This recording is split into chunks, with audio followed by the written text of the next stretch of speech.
De nouveau pourparlers sur la crise au Soudan du Sud ont débuté lundi 5 février à Addis Abeba en Éthiopie, alors que la pression monte sur les dirigeants pour qu'ils prennent des mesures plus fermes en vue de mettre fin à la guerre civile qui dure depuis 4 ans. Ces pourparlers ont été convoqués par le bloc de l'Afrique de l'Est, l'IGAD, l'autorité intergouvernementale pour le développement, afin de repousser les belligérants à la table des négociations après l'effondrement de l'accord de paix de 2015.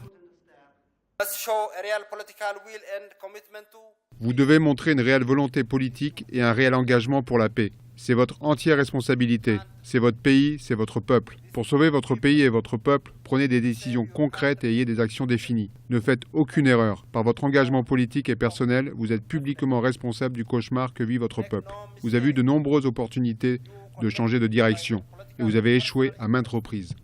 Pour le ministre éthiopien des Affaires étrangères, Workine Gebeyehu, ces pourparlers représentent la toute dernière chance de mettre fin au cauchemar pour le peuple sud-soudanais.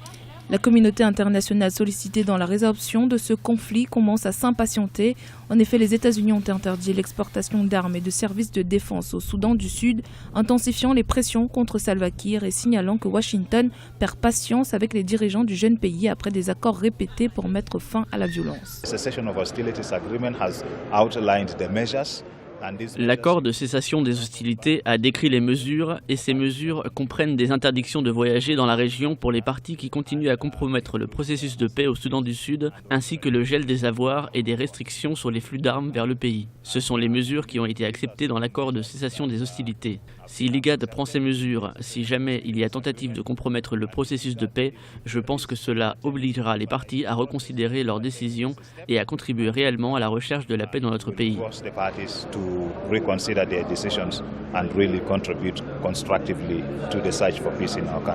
Les pays voisins et les groupes africains tels que les 8 membres de l'IGAD subissent une pression accrue pour sanctionner les responsables sud-soudanais qui sapent le processus de paix.